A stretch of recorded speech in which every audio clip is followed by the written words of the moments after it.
Hello, my loves, and welcome back to Along This Spiritual Journey. So, as controversial as this may sound, it is extremely difficult to care about other people when you yourself do not recognize and respect your own identity confidently.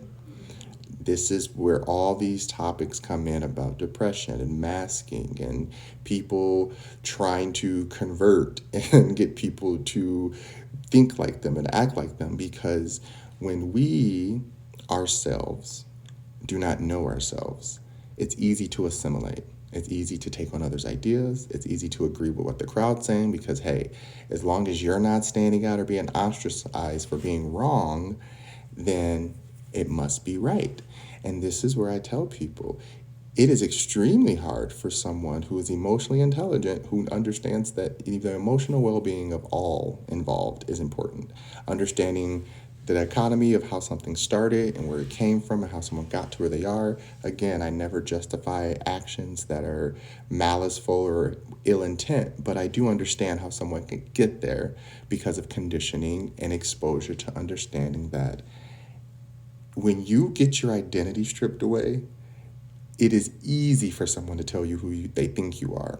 And if it sounds close enough to something that feels good, instantly people wear it as a costume or a uniform and identify with that, which is how we get trapped in old timelines. None of that energy belongs to us. It's important first to identify who you are, know who you are, what you like about yourself, who you represent in the world when you walk out to the world, regardless if it's good or bad to someone else, as long as you know, again, there's no ill intent, no malice, and you speak the truth and you're not trying to hurt anyone, you're always going to be in alignment with your soul path, okay? And so I say this because, again, I'm not saying don't care about what other people have interest in. But if someone is trying to make you identify with their ideas because the masses say so, then yes, you're going to always get lost in translation and you're going to lose your identity.